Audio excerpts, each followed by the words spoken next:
¿Cuántas promesas te han hecho que no se han cumplido? Yo no te prometo un gran sueldo. Te prometo un trabajo fijo. No te prometo que siempre sea como el primer día. Te prometo que nunca te faltarán las fuerzas. No te prometo que todos tus compañeros resistan. Te prometo que se puede llegar hasta el final. No te prometo personas importantes. Te prometo personas que no saben cuánto valen. No te prometo que vayan a hacer caso de lo que digas. Te prometo que querrás repetirlo una y otra vez. No te prometo la comprensión de los que te rodean. Te prometo que sabrás que has hecho lo correcto. No te prometo que te vayan a pedir ayuda. Te prometo que te necesitarán. No te prometo una decisión fácil. Te prometo que nunca te arrepentirás. No te prometo un trabajo perfecto. Te prometo formar parte de un proyecto inolvidable. No te prometo que siempre vayas a obtener resultados. Te prometo que tu trabajo dará mucho fruto. No te prometo que vayas a tener grandes lujos. Te prometo que tu riqueza será eterna. No te prometo que siempre vayas a poder ser valiente. Te prometo que tu amor será más fuerte que el mío. No te prometo que puedas acabar con el dolor, el sufrimiento y la injusticia. Te prometo que estés donde estés, llevarás esperanza. No te prometo el reconocimiento del mundo. Te prometo una palabra eficaz. No te prometo seguridades humanas. Te prometo la certeza de que has sido elegido. Y te prometo que alimentarás al mundo.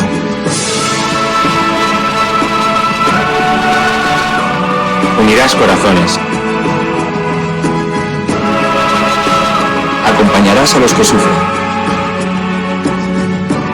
Confirmarás a los que quieren ser fuertes. Experimentarás con ellos la verdadera alegría. Sumergirás a los hombres en la verdad. Y serás sacerdote, testigo de Jesucristo.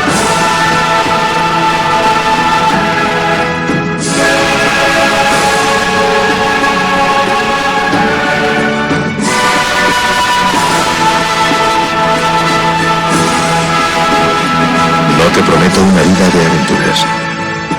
Te prometo una vida apasionante.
Invitamos a todos los que están en sus casas, a los que están en los hospitales, a los que están en distintos lugares de internación, que no pueden salir por enfermedad, por debilidad, a los que los cuidan, a los presos, a los monjes y a las monjas de clausura, a que espiritualmente peregrinemos para alcanzar el don de esta indulgencia del año santo 2025. En el nombre del Padre, y del Hijo, y del Espíritu Santo. Amén. Pidamos perdón juntos. Señor, ten piedad. Cristo, ten piedad. Señor, ten piedad. Recemos el credo profesando nuestra fe en Dios en el ámbito de la Iglesia. Creo en Dios Padre Todopoderoso, Creador del cielo y de la tierra, y en Jesucristo, su único Hijo, nuestro Señor, que fue concebido por obra y gracia del Espíritu Santo. Nació de Santa María Virgen, padeció bajo el poder de Poncio Pilato, fue crucificado, muerto y sepultado, descendió a los infiernos, al tercer día resucitó de entre los muertos, subió a los cielos y está sentado a la derecha de Dios Padre Todopoderoso. Desde allí vendrá a juzgar a vivos y a muertos. Creo en el Espíritu Santo, la Santa Iglesia Católica, la comunión de los santos, el perdón de los pecados, la resurrección de la carne y la vida eterna. Amén. Delante de Jesús, mirando a Jesús en el sagrario, le pedimos que venga a nosotros. Señor Jesús, no puedo recibirte ahora con la hostia consagrada, pero te pido que vengas espiritualmente a mi corazón. Jesús, quiero permanecer siempre con vos. Recemos por el Papa y por las intenciones que lleva en su corazón. Padre nuestro que estás en el cielo, santificado sea tu nombre. Venga a nosotros tu reino, hágase tu voluntad en la tierra como en el cielo. Danos hoy nuestro pan de cada día. Perdona nuestras ofensas, como también nosotros perdonamos a los que nos ofenden. No nos dejes caer en la tentación y líbranos del mal. Amén. Y a la Virgen le confiamos nuestra vida, la saludamos, le pedimos que nos siga cuidando para vivir siempre en la esperanza. Y que a todos los bendiga Dios, que es Padre, Hijo y Espíritu Santo. Amén. Amén. Nos vamos a escuchar al gobernador de la provincia de Buenos Aires, Axel Kicillof. La idea de dar una conferencia abierta a preguntas tiene que ver con que buena parte del debate que se estuvo escuchando estos días está repleto de imprecisiones, de falsedades, de cuestiones que realmente vale la pena aclarar.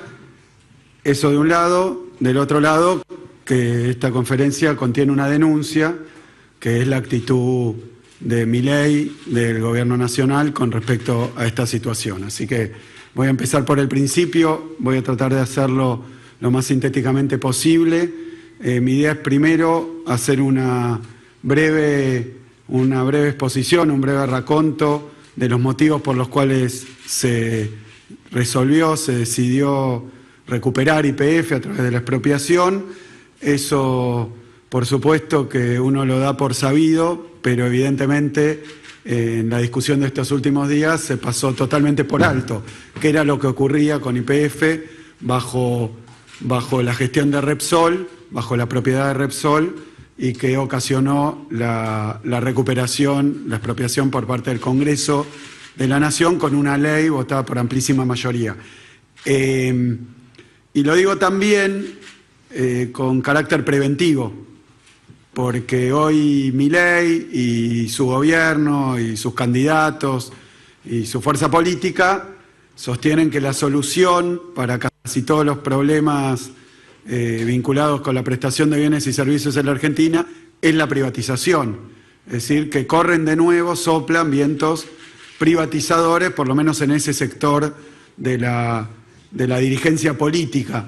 Así que vale la pena recordar qué pasó la última vez que se privatizó YPF. ¿Qué pasó? Porque si no parece que privatizando se resuelven problemas, es la panacea, todo anda muy bien y es bueno para el interés colectivo, nacional, para los individuos, y la verdad que la historia de la privatización de YPF durante la década de los 90 muestra exactamente lo contrario. Privatizar YPF, particularmente en la época de Repsol, fue una verdadera desgracia para YPF, para la Argentina, creo yo, también para las posibilidades de desarrollo de nuestro país. Así que voy a ser muy breve con este tramo, empiezo por ahí, a ver si, no sé dónde ahí está. Bueno, YPF, como ustedes saben, queda bajo el control de Repsol, después de una primera etapa privatizadora del 92, queda bajo el control de Repsol a partir del año 99, pleno control, pero bueno, ahí muestro desde el 97 lo que venía ocurriendo. Esta es la producción de petróleo durante la época de Repsol, durante la gestión Repsol, que se redujo casi exactamente a la mitad. Es decir, YPF pasó a ser, como productora de petróleo y principal empresa de la Argentina, la mitad de lo que era antes de esta situación. Esto es la producción de petróleo, esta es la producción de gas, tiene un primer momento de incremento, pero termina a partir de 2004 con una caída del 43% y una caída de punta a punta. Así que en petróleo y gas, lo de Repsol controlando YPF fue una verdadera desgracia, una catástrofe. Obviamente esta situación se reflejó también en la caída de las reservas de petróleo. Una compañía de hidrocarburos, una compañía petrolera particularmente, se puede evaluar por su producción cotidiana, diaria, pero también por la cantidad de recursos que tiene registrado como posible y pasible de ser extraído, es decir, por sus reservas. La reserva de petróleo de YPF se redujo también en un 50% en la gestión Repsol. O sea, no solo producía la mitad, sino que había perdido la mitad de sus recursos. Las reservas de gas habían caído en un 55% con Repsol. Obviamente, no sé si hace falta abundar mucho sobre el particular.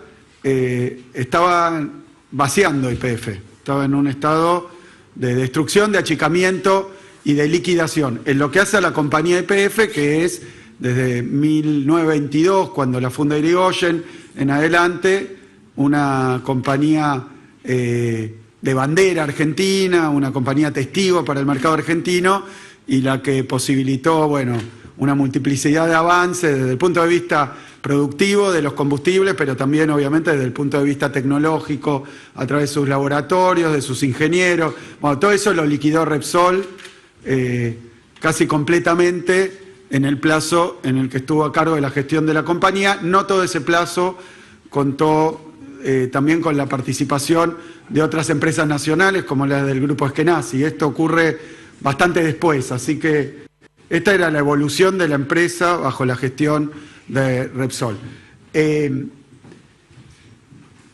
es lo que produjo esto a la macroeconomía argentina? ¿Qué es lo que le produjo a nuestro país en su conjunto? Bueno, al ser YPF la empresa líder, la principal empresa productora de energía, de hidrocarburos, pero de energía en general en la Argentina, lo que ocurrió con la caída, con la reducción a la mitad de la capacidad productiva de YPF, es que el país perdió su autoabastecimiento energético. Tuvo que comenzar un proceso de importación de energía de diversas formas, a través de combustibles y a través incluso de barcos que traían gas, es decir, tuvo combustibles sólidos, quiero decir, y gas, y se convirtió la Argentina entonces en el año 2011 en un país deficitario. Esta es la balanza comercial energética de la Argentina, o sea, cuánto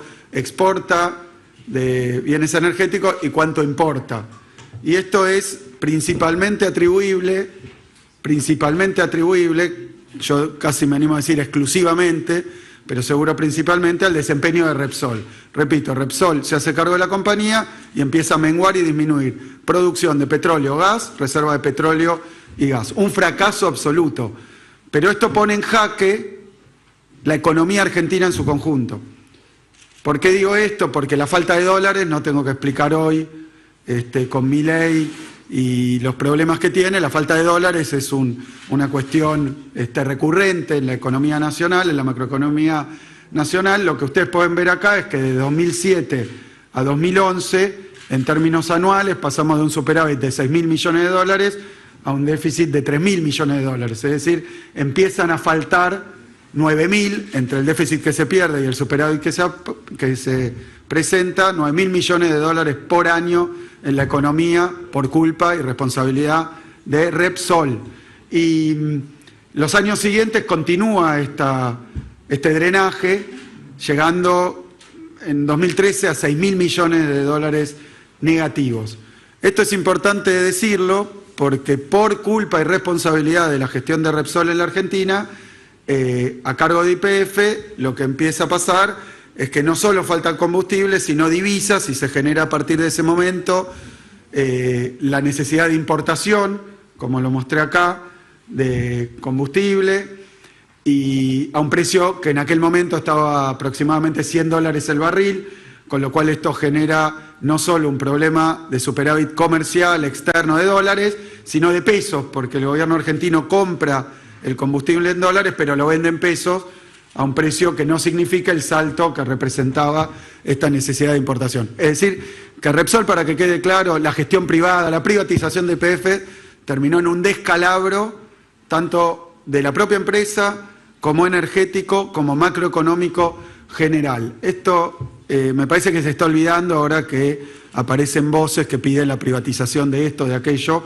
inclusive estos días de la misma YPF. La verdad que no parece, ninguno de estos datos que se puede discutir en cualquier ámbito, no parece aconsejar, por lo menos de una forma tan liviana, darle la compañía energética principal de la Argentina a una empresa extranjera, que obviamente estos perjuicios para la nación, para nuestra sociedad, no necesariamente fueron malos números para la compañía privada, y eso es una de las cuestiones que ocurre, sobre todo cuando se trata de compañías privadas que se hacen cargo de sectores estratégicos o sectores donde tienen una influencia muy importante, que la compañía le puede ir bien, pero le puede ir mal a la sociedad, al país y a la macroeconomía. Entonces, esto no quiere decir que a YPF le haya ido mal en sus balances con Repsol. Al revés. En poco tiempo, entre el 97 y el 2010, YPF distribuyó dividendos por 14.000 millones de dólares y había comprado la compañía, es decir, Repsol obtiene utilidades y había comprado la compañía creo que por 13.000, es decir, que en poquitísimo tiempo para una empresa de estas características recuperaron a través de las utilidades lo que habían pagado al comprarla, lo cual muestra que se vendió mal en aquel momento también. Entonces, reitero, cae en la reserva de petróleo 50%, de gas 55%, la producción de petróleo el 49%, detona el mercado argentino y obliga a Argentina a importar a precios muy altos y le pone mucha atención a la balanza comercial que se vuelve deficitaria en materia de energía. Ante esa situación, quiero decir porque yo en aquel momento me desempeñaba no como ministro, sino como viceministro de Economía, pero tuve varias conversaciones con las autoridades de Repsol, particularmente con el señor Brufau, que era quien la dirigía, y se le planteó esta dificultad, se le planteó este drama, se le planteó este desastre, y Brufau lo que sostenía, bueno, esta es una empresa privada, esto le puede perjudicar a la Argentina, pero bueno, no es problema mío, hagan otra cosa. Cuando evidentemente el papel de YPF en el mercado energético argentino es el papel de líder. Es decir, no dio absolutamente ninguna respuesta favorable, lo cual desencadenó lo que ya sabemos, la recuperación de YPF. Voy a hablar de eso después. Quiero hablar antes, segundo tramo, de los resultados de la recuperación de YPF. Entre los primeros problemas, los principales que había con YPF privatizada en manos de Repsol, estaba la cuestión de Vaca Muerta. Vaca Muerta es un yacimiento no convencional que se despliega en el territorio nacional argentino y por cambios tecnológicos, por cambios de rentabilidad, se vuelve posible, plausible, explotar yacimientos llamados no convencionales, ¿no? Que Argentina tenía, pero no los había explotado. Bastante tiempo antes. Repsol, ¿qué hace teniendo Vaca Muerta? Nada, absolutamente nada. Nos estábamos quedando sin reservas, sin producción de hidrocarburos y Repsol decide en realidad poner en venta Vaca Muerta en pedacitos, entonces inician una etapa de roadshow, lo llaman, o sea, exposiciones internacionales, a ver quién puede comprar e invertir en Vaca Muerta. Ninguna intención en invertir ni en producción, porque ya lo vimos, ni en exploración, y menos todavía las grandes inversiones que requiere los yacimientos no convencionales. Es decir que Repsol no solo venía destruyendo la compañía, sino que venía limitando la posibilidad de comenzar con la explotación de los recursos no convencionales de Vaca Muerta. Lo digo de otra manera más sencilla. Sin recuperación de YPF, sin expropiación de YPF, no había Vaca Muerta. Sin Vaca Muerta no había puesta en marcha y recuperación de la producción de hidrocarburos en la Argentina. Así que la verdad que el objetivo era poner a funcionar nuevamente YPF en favor de los intereses nacionales que estaban siendo absolutamente mancillados por la gestión privada de Repsol. Repito, lo que hacía Repsol era una decisión privada de una empresa privada. Ese es el problema con las privatizadas. Le podía convenir a Repsol, pero nos dejaba a nosotros, incluso con recursos que teníamos disponibles, necesarios y urgentes, pero no explotados. En el año 2012, entonces, se toma la decisión de recuperar YPF a través de, ahora voy a hablar, una serie de instrumentos legales que están encuadrados, provienen ni más ni menos que de la Constitución Nacional. El origen del episodio de la recuperación de Repsol son facultades que le da al gobierno, pero también al Ejecutivo y también al Congreso, la Constitución Nacional en situaciones asimilables a esto. O sea, cuando algo es de interés público. Cuando algo es de interés público se puede poner sujeto a expropiación y cumpliendo ciertas reglas que marcan la Constitución y las leyes, la compañía puede ser recuperada, expropiada. Ahora, quería hablar de los resultados.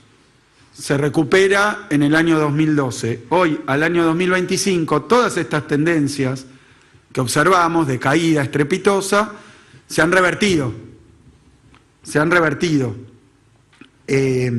La producción de petróleo, desde aquel piso que alcanzó con la gestión Repsol, creció un 78%, la producción de gas un 18%, y no sería algo inalcanzable que en muy poquitos años estemos produciendo 1 millón de barriles por día en la Argentina. Es decir que, efectivamente, luego de recuperar la compañía, se puso en marcha inmediatamente Vaca Muerta.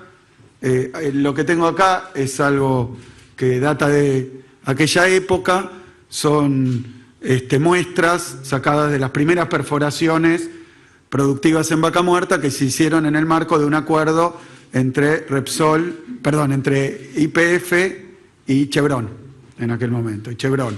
Luego otro acuerdo con Petronas, la firma malaya.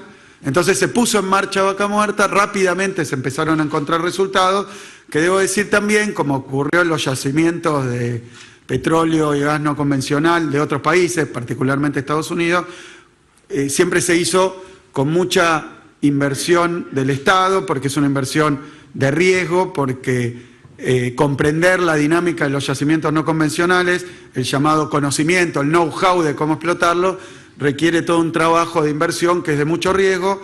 Eso lo hizo YPF por sí y en acuerdo con otras compañías, y como resultado de eso, no solo se recuperó la producción de petróleo y gas, sino que además en el año 2024, ustedes recordarán este gráfico que es... Bueno, no importa. Este gráfico que muestra la balanza comercial energética, que se había puesto tremendamente negativa, bueno, en el año 2024, el año pasado, el superávit energético alcanzó 5.696 millones de dólares, es decir, que llegamos casi a los valores de 2006. Básicamente, en poco tiempo, para lo que son los tiempos del petróleo y los tiempos de la energía y de las grandes inversiones, en poco tiempo se alcanzó nuevamente, a ver si puedo verlo Pantalla completa. Acá abajo, sí. Perdón. Ahí está. ¿Sí? En poco tiempo se logró el objetivo, que Repsol no tenía ningún interés, ninguna gana de hacerlo y tenía potestad para no hacerlo. Así que hubo que recurrir a esta instancia que fue la recuperación a través de una expropiación. ¿Qué es lo que se declaró de interés público y sujeto a expropiación? El control de la compañía. No las acciones, el control de la compañía. Eso implicaba que iba a ser sujeto a expropiación un 51% del paquete accionario de YPF, que estaba en manos del controlante, que era la misma Repsol. De esa manera se preservaron, porque hoy escuché bastantes discusiones, el día de ayer también, aunque este tema surge y resurge cada tanto, el 51% permitía no solo tomar el control de la compañía y tener como resultado la mejora y el incremento de las inversiones, de la producción, de la exploración, la puesta en marcha de Vaca Muerta, sino que además aseguraba que fuera una compañía mixta, como lo sigue siendo hoy, público-privada, y que flota, es decir, cuyas acciones se compran y se venden en las bolsas, particularmente en la Bolsa de Buenos Aires, en la Bolsa de Nueva York, es decir, es una compañía mixta, por ponerlo así, con control de quien tiene la mayoría, ostenta la mayoría, que es el Estado Nacional. Ese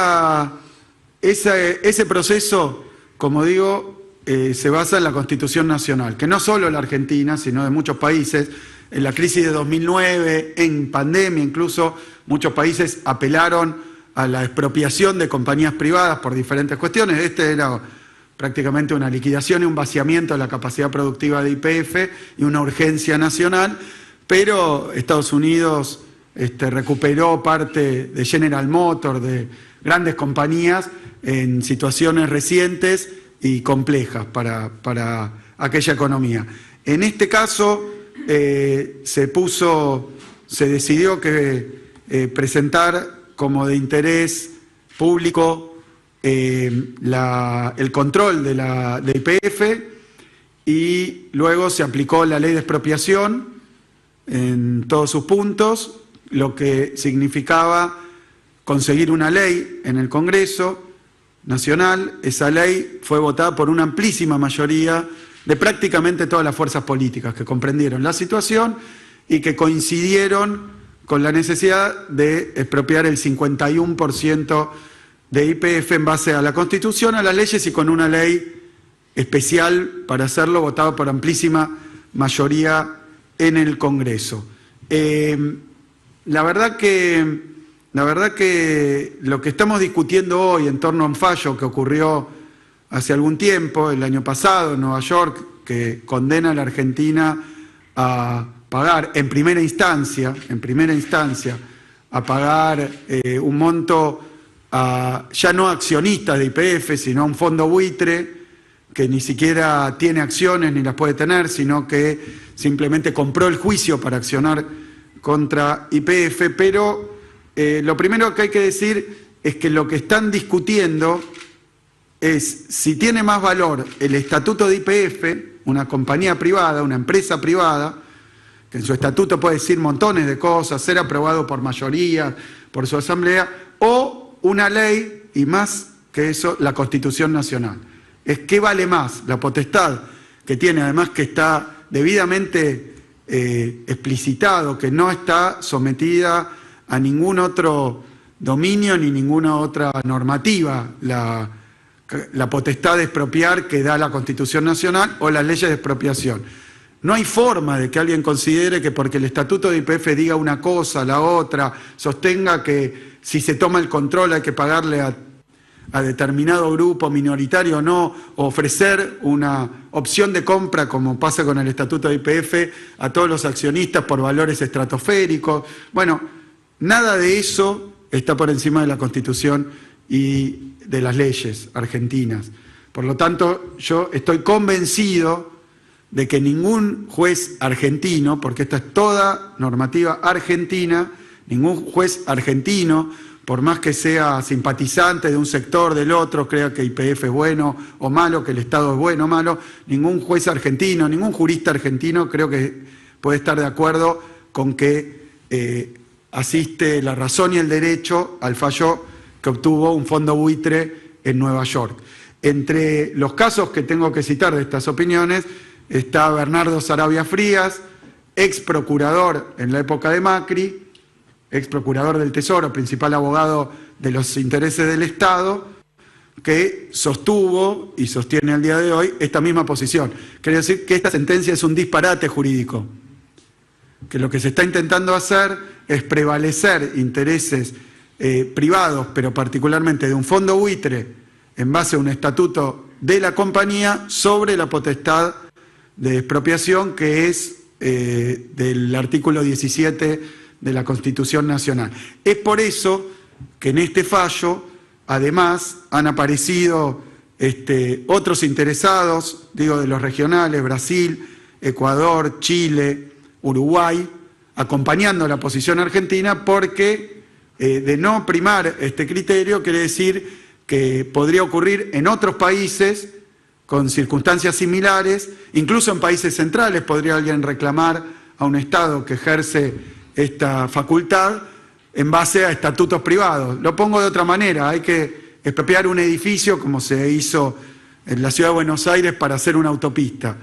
Se aplica la expropiación, pero dice, no, acá tengo el estatuto del consorcio que dice que en realidad para expropiar hay que pagar el triple o hay que pagarle a tal cosa. Bueno, no tiene validez legal. Y yo la verdad que no soy especialista en esto, pero sí debo decir que cuando se evaluaron las posibilidades, se consultó, se discutió en el Congreso Nacional y fue votado por amplísima mayoría, es decir, juristas de todos los espacios políticos, pero también a todos los organismos propios del Estado, a ver si esta era la solución correspondiente, y todos dijeron lo mismo. La facultad de expropiar está por encima del estatuto de una empresa privada, lo cual es prácticamente de sentido común. Lo digo como anécdota, ayer se lo pregunté a una de estas inteligencias artificiales, pero puede hacerlo cualquiera. ¿Y cómo hacen? Toman el promedio de todo lo que está escrito, todo el material que tienen y llegan a esa solución, pero la verdad es que es evidente, bastante evidente, trivial y obvio. Es decir, este es el punto de partida. El fallo que obtuvo un fondo buitre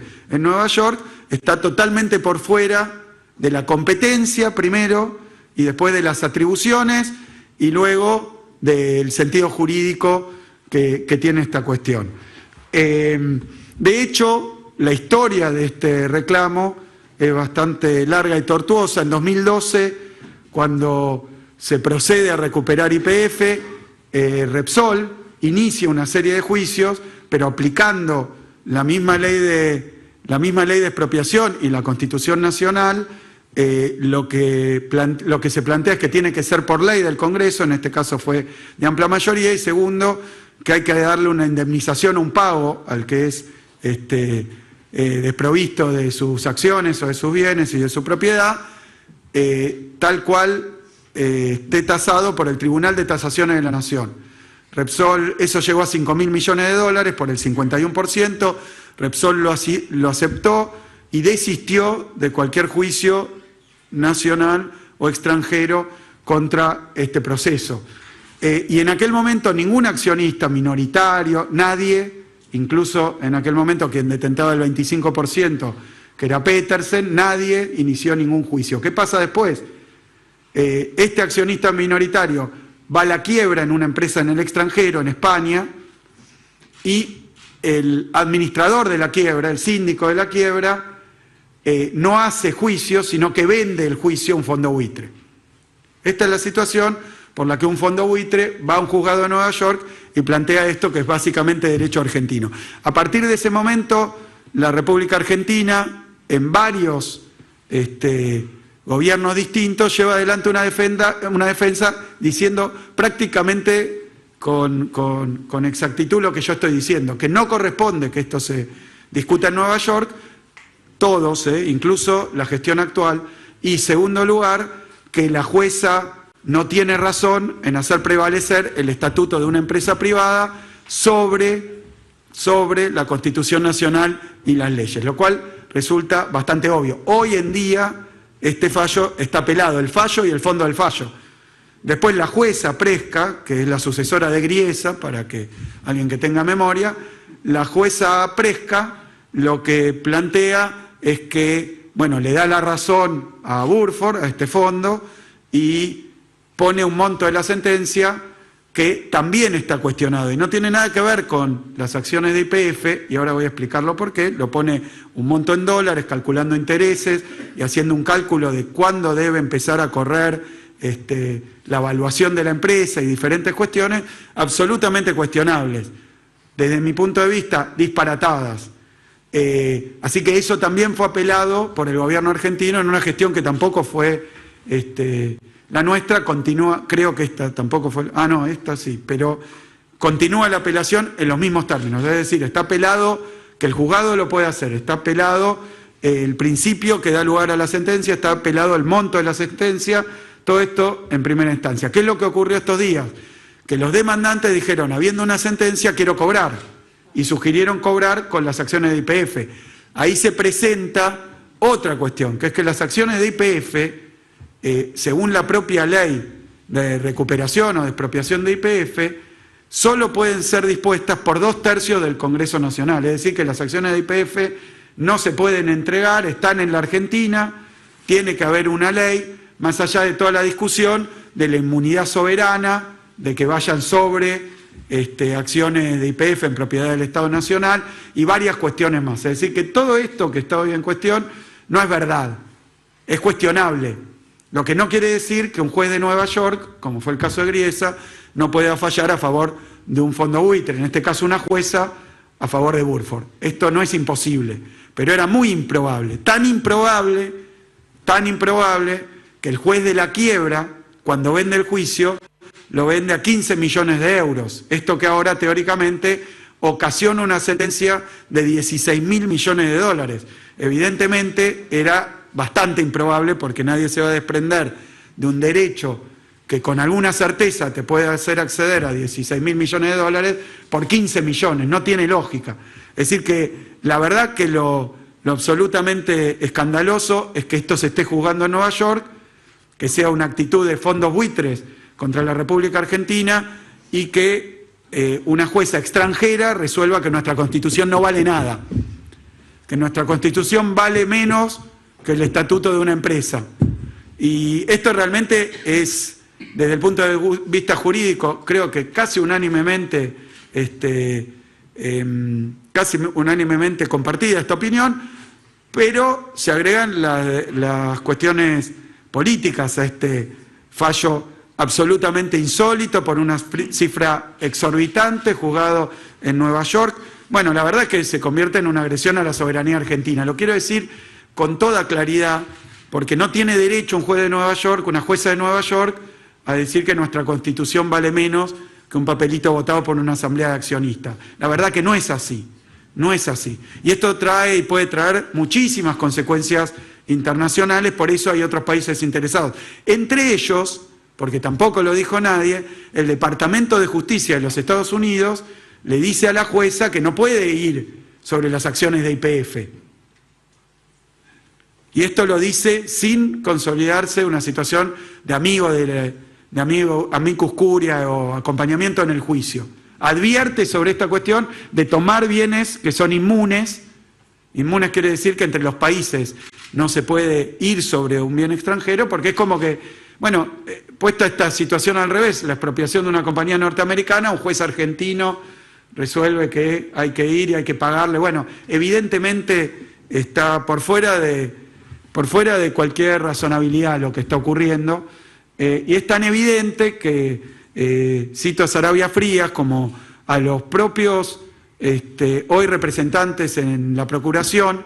Hay que decir que el procurador que puso Milei se excusó en este caso porque, si no me equivoco, estaba asociado a los reclamos que se le hacían a la Argentina. Es decir, puso de abogado del Estado, teniendo este juicio, a una persona que estaba contra Argentina en estas cuestiones o que decía que no era suficientemente objetivo. Probablemente uno de los juicios más cuantiosos y las discusiones más importantes que había. Entonces se hizo cargo el subprocurador que está ahora.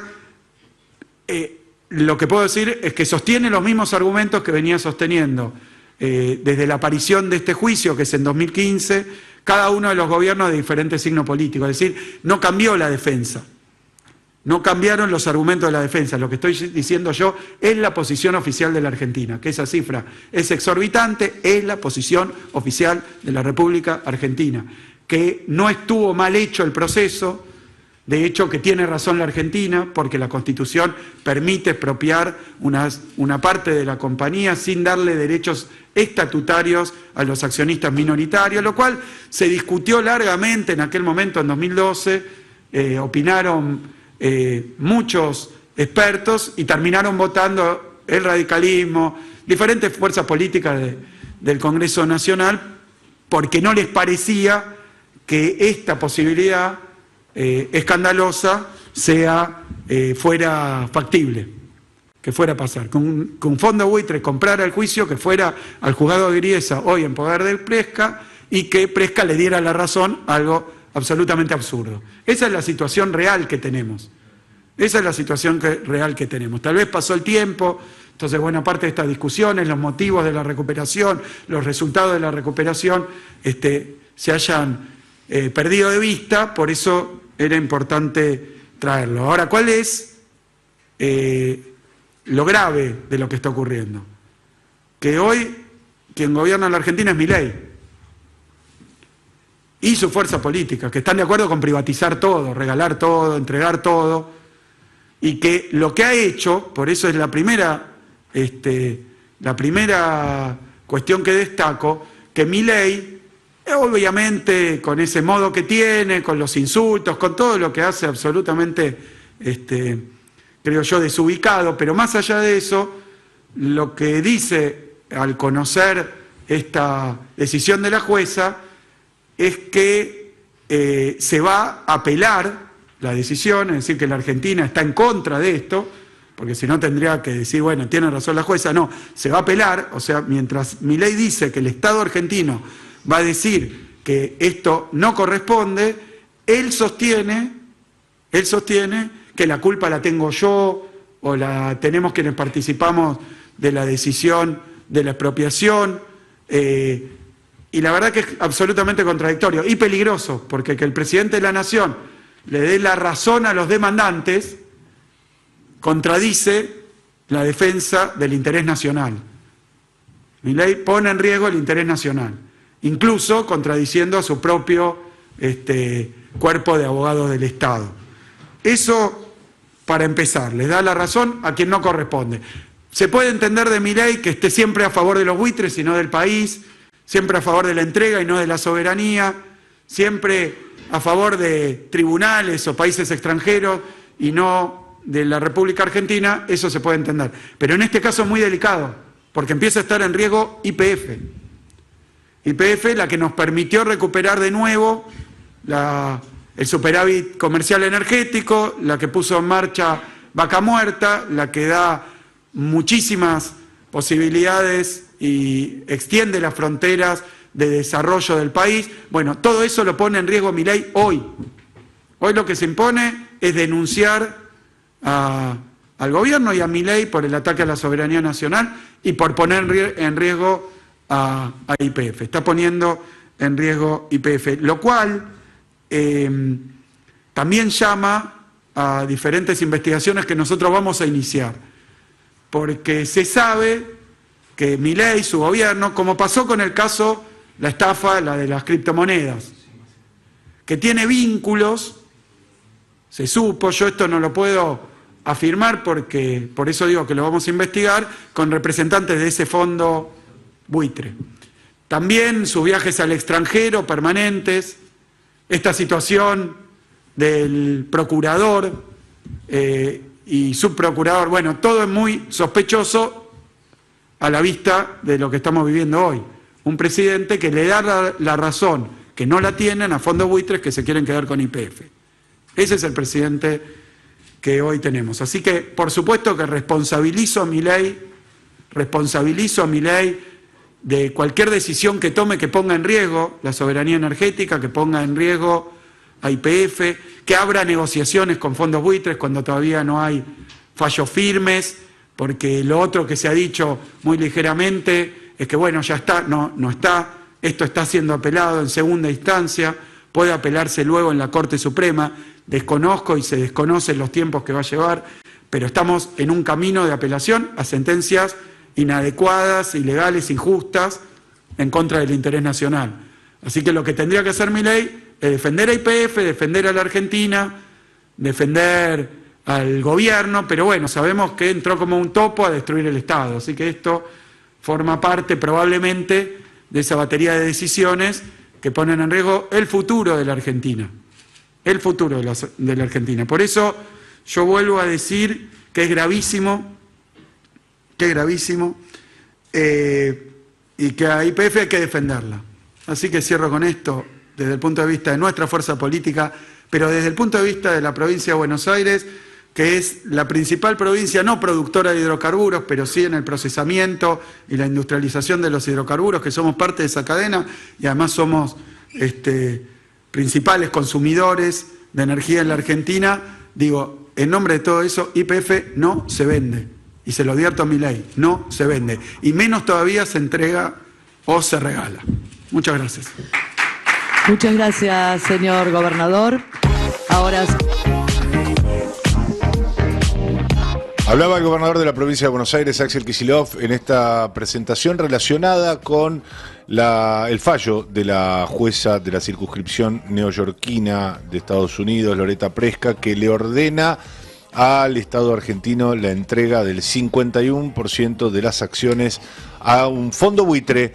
Bueno, la reacción del gobernador de la provincia de Buenos Aires tiene mucho que ver con que no solo formó parte del gabinete económico que implementó una decisión votada por el Congreso de la Nación en el año 2012, sino que fue aludido directamente por el presidente Javier Milei, que lo sindicó como un soviético estúpido y otra serie de improperios en las cuales se suele expresar. De ahí la complejidad lingüística del presidente de la Nación, hasta ahí llega. Bueno, la respuesta del gobernador de la provincia de Buenos Aires, YPF no se vende, es una situación, entiende Kicillof, muy muy grave, que compromete este fallo y la consecuente reacción eventualmente que vaya a tener el gobierno argentino, compromete el futuro económico y la independencia y la soberanía energética alcanzada en los últimos tiempos por la Argentina.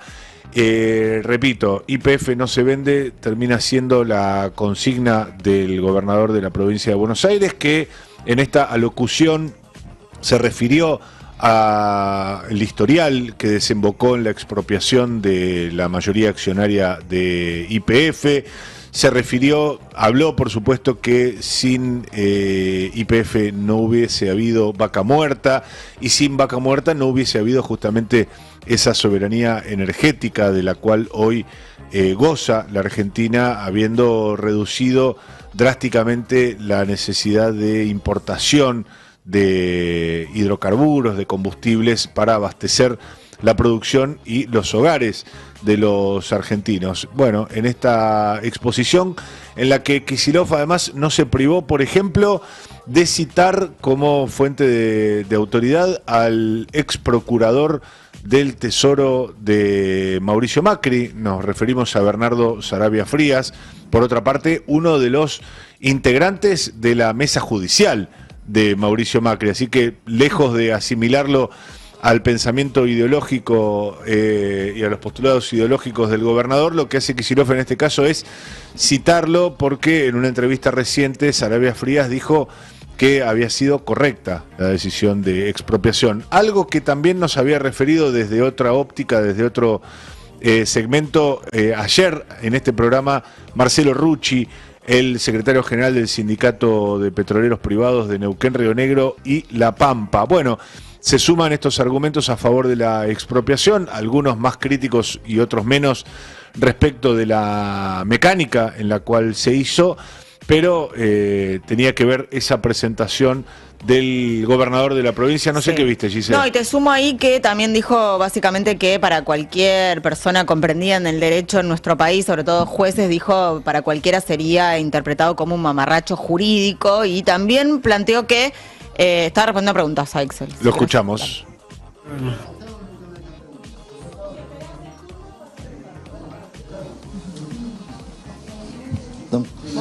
Gobernador, buenas tardes. Pablo Urbano de Radio Splendid. Hoy el expresidente del directorio de YPF, Pablo González, dijo que quienes se tendrían que poner la voz en el cielo, por llamarlo de alguna manera, de gritar más fuerte, son aquellas provincias petroleras, aquellas que están involucradas en el proceso de los hidrocarburos en esta cuestión de YPF. Y a la par hubo reunión en el Consejo Federal de Inversiones de los ministros de Economía de las provincias. ¿Se habló algo de este tema? ¿Hubo alguna propuesta? ¿Hubo algo, digamos, que pudiera surgir como para poner ese grito que reclamaba el ex presidente del directorio? Gracias. Mira, la posición de Pablo González se basa en una cuestión, como todo esto, resuelto por el Congreso Nacional con mayorías muy amplias, que superan los 2/3 del Congreso Nacional de aquel entonces. ¿Qué es lo que resuelve? Que las acciones de YPF no quedan a disposición del Poder Ejecutivo, menos todavía de un país extranjero. Por más admirador que sea Milei de Trump, no están las acciones de YPF al alcance de un país extranjero porque para que las acciones de YPF puedan movilizarse de Argentina o ponerse en propiedad de otro, tiene que haber una autorización del Congreso Nacional también por 2/3. Por 2/3, o sea que aunque Milei tuviera la vocación, la voluntad o la compulsión y el deseo de entregar acciones de YPF a quien se las pida, no puede hacerlo sin pasar por el Congreso. Pero lo que plantea el expresidente de YPF es que además, en la ley de soberanía hidrocarburífera por la que se recupera YPF, en esa ley se deja, no sé si fue la de expropiación o la de soberanía, pero se deja claro que la propiedad, cuando se recuperan las acciones, que el 49% de las acciones de YPF son propiedad no del gobierno nacional, sino de las provincias argentinas. O sea que tampoco la jueza podría avanzar sobre esto como si fuera una propiedad, como si fuera patrimonio del gobierno nacional para cobrarse algo que consideran los buitres que tienen que cobrarle al gobierno nacional, sino que es propiedad de las provincias. Así que tiene una serie de dificultades, de problemas, de inconsistencias, la cuestión que es enorme. Por eso a mí me llama la atención que en manada salga el gobierno y quienes quieren lastimar, hacer daño, o hacer política, o hacer campaña electoral con esto, a decir esa cantidad de barbaridades absolutamente basadas en la ignorancia total de la cuestión. En cuanto a los ministros de Economía... la reunión de los ministros. No pude hablar con el ministro López hoy, sé que estaba esa reunión, seguramente se estuvo discutiendo, entre otros temas, la ley que se está por presentar al Congreso en punto a la recuperación de recursos que corresponden a las provincias apropiados por el Gobierno Nacional, el impuesto a los combustibles y los ATN, el fondo de ATN, pero no sé, no pude hablar con él porque hoy vengo de una recorrida, estuvimos en Bolívar y estuvimos en Henderson, en Irigoyen, así que no pude hablar con él todavía. Señor Gobernador, buenas tardes. Mi nombre es Patricia Ortiz, de la revista Voces del Mosapro. La pregunta es, ¿cómo cree que este fallo impacta la soberanía nacional y de los bonaerenses y en la vida cotidiana de los argentinos y argentinas, y a su vez cómo podemos participar como ciudadanos en la defensa de la soberanía nacional? No, yo creo que se abre toda una etapa donde queda muy en claro, lo dijo también el candidato de Milei, que la intención es privatizar, vender YPF, vender y malvender, porque repito, si es en base a este fallo no sería ni siquiera una venta como fueron en los 90 las privatizaciones, que fueron ruinosas para la Argentina en su enorme mayoría, es decir, a un precio menor del valor que tenían y luego muchas de ellas fallidas, ¿no? Que terminaron en vaciamiento o en abandono, la gran mayoría de las privatizaciones que quieren volver a hacer. Hoy sabemos que la intención queda indicada ahora es privatizar YPF, pero peor que eso, porque si es en base a este fallo sería entregarla. Entregar el control de YPF en base a una sentencia que no corresponde. Así que bueno, veremos cómo evoluciona. Con respecto a quienes se oponen, yo he visto desde que ocurrió esta novedad, he visto muchas voces opuestas a lo que ya es evidente, que es que Milei viene a entregar YPF y se empieza a asociar con otras decisiones que viene tomando y con otros vínculos que viene teniendo, reuniones que tuvo con determinados representantes que nosotros vamos a investigar en detalle, como vamos a investigar la actitud de la Procuración, porque acá hay que defender el interés nacional y hay que defender la compañía líder en hidrocarburos y de bandera de la Argentina, hay que defender a YPF, no estar viendo cómo se puede usar esto para entregarla y además, de paso, de carambola, propinarle insultos en el marco de la campaña electoral, a mí o al que sea. No tiene sentido. Esta fue una decisión que se toma valientemente durante el gobierno de Cristina, que la toma Cristina y que, como hemos mostrado, el resultado fue el que se buscaba y era probablemente, yo me animo a decir, seguramente la única vía para conseguirlo. Poner a YPF a funcionar en favor de los intereses nacionales. Y eso dio como resultado el aumento de la producción, la puesta en marcha de Vaca Muerta y la reversión del déficit comercial, que era creciente e imparable si no se hacía esto, porque íbamos a terminar comprando en el exterior todo el combustible, toda la energía de la Argentina prácticamente, si no se hacía rápidamente la puesta en marcha de YPF y de Vaca Muerta. Última pregunta. Sí, Martín López Lastra de AM del Pueblo, FM Keops y Classic.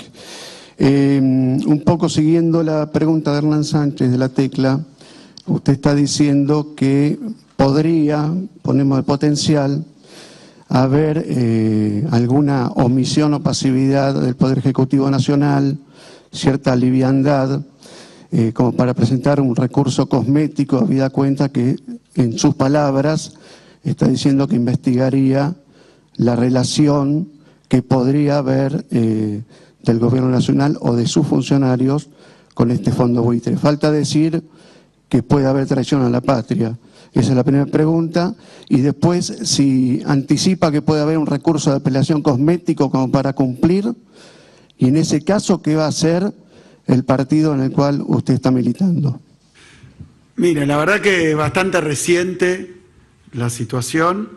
Veníamos viendo la evolución, pero de nuevo, no hay que ser ni muy suspicaz ni muy avispado para darse cuenta que si un presidente, el presidente de la Nación, en el momento en que sale el fallo, le da la razón al fondo buitre, pero dice que va a apelar, bueno, ¿cuál es la indicación del presidente? ¿Defender a quién? ¿Defender a quién? Evidentemente, por lo menos hay una contradicción, pero es la máxima autoridad, él es el jefe del Poder Ejecutivo. Y lo que está diciendo es culpa de Kicillof o de quien quiera decir que es la culpa, y no, como es evidente en este caso, y viene sosteniendo consistentemente la Argentina en diferentes acontecimientos, en diferentes hechos jurídicos, pero sobre todo en diferentes administraciones, diferentes signos políticos, viene diciendo no tiene razón el fondo buitre, no tiene razón la jefa, por eso apelás, si no, no apelás. Entonces, evidentemente va a haber que mirarlo muy detalladamente, cuál es la actitud, cómo se comporta no solo los abogados que representan al Estado, uno de ellos que aparentemente, leí por ahí, por eso no quiero andar tirando acusaciones, pero tenía vínculos que lo hacían poco objetivo y seguramente incapaz de defender a la Argentina. ¿Para qué hace de procurador? Cuando el juicio más importante, creo yo, que hay hoy en curso es este. Entonces, bueno, dicho esto, que genera preocupación, supongamos que ha sido reemplazado por otros funcionarios y que actúan con pericia. Bueno, pero eso hay que verlo. Y después hay que ver si hay algún vínculo que esté buscando que el resultado sea negativo para la Argentina. Por eso yo responsabilizo sin duda a Milei, porque en sus dichos públicos favorece y está de acuerdo y quiere que le vaya bien a Burford, no al país, ni YPF, ni a nadie. ¿Qué va a hacer nuestra fuerza política? Bueno, veremos. De momento yo personalmente planteo que vamos a tomar todas las decisiones y todos los caminos posibles, pues la provincia de Buenos Aires es también perjudicada si este fallo es adverso, tremendamente perjudicada. La principal refinería la tenemos en la Argentina, la tenemos acá en el Senado, 80% de la capacidad de refinación. Acá no quiero introducirme en otro exabrupto que terminó muy mal de Milei, que fue cuando ocurrió lo de la localización de la planta de GNL en Bahía Blanca, que él dijo, no la vamos a poner en Bahía Blanca, la vamos a poner en Río Negro. ¿Dónde está? En ningún lado. No hay planta de GNL, en ningún lado de la Argentina. Hay una cañería y barcos que van a venir presuntamente a hacer esto, lo cual ya ocurría antes, en otra magnitud, pero ocurría antes. Es decir, que la inversión del siglo, como la llamó él, que teóricamente tenía que ver conmigo y con el RIGI, que se hubiera frustrado, resultó que ahora no se hace. Culpa de Milei, que hizo que Petronas se volviera para Malasia, que estaba dispuesto a hacer la inversión, porque claro, si tenés un presidente que empieza a decir por cuestiones políticas, porque era por mi orientación política o algún insulto de ese día, infantil, adolescente, contra mí, bueno, pero imagínense una compañía que tiene que poner, decían entonces 20.000, 30.000, creo que alguien dijo 50.000 millones de dólares, se va a quedar sujeto a ese tipo de barbaridades y exabruptos. La verdad que no es raro. Incluso Petronas abandonó la producción en la Argentina también en Vaca Muerta, que era uno de los primeros inversores que posibilitó que esto exista y que exista hoy la producción de no convencional, que lo que generó es que el 60% del petróleo de YPF sea petróleo de vaca muerta. Y que si no, no lo tendríamos. Y hoy estaríamos en graves problemas. Por gente como Milei, que piensa que privatizando se soluciona todo y que le importa nada y desconoce todo. Muchas gracias, señor gobernador. Y de esta manera damos por finalizada la conferencia. A todos y todas, muchas gracias y que tengan muy buenas noches. Pueblo que escucha, únete a la lucha. Pueblo que escucha, únete a la lucha. Pueblo que escucha, únete a la lucha. Pueblo que escucha, únete a la lucha. Pueblo que escucha, únete a la lucha. Pueblo que escucha, únete a la lucha. Pueblo que escucha, únete a la lucha. Pueblo unido, nunca vencido. Pueblo unido, nunca vencido. Y luche, luche, luche, no deje de luchar. Y luche, luche, luche, no deje de luchar. Por un canto de obrero, obrero y popular. Y luche, luche, luche, no deje de luchar. Pobre el pobre que no luche, siempre callado nomás. Le han de robar su guitarra, nunca más ha de cantar. Y luche, luche, luche, no deje de luchar. Y luche, luche, luche, no deje de luchar. Por un canto de obrero, obrero y popular. Y luche, luche, luche, no deje de luchar. Pueblo que escucha, une cosas tiene mi pueblo que no las puedo callar. Cualquiera viene y le ofende y él calladito nomás. Pero guarda al que trampea, pero guarda al que le miente, porque mi pueblo no es tonto, porque mi pueblo es valiente, porque mi pueblo algún día cuando la sangre reviente habrá de salir cantando con un fusil en la frente. Y entonces no habrá más niños durmiendo bajo los puentes, ni obreros, ni campesinos, siempre apretando los dientes, porque mi pueblo es de machos,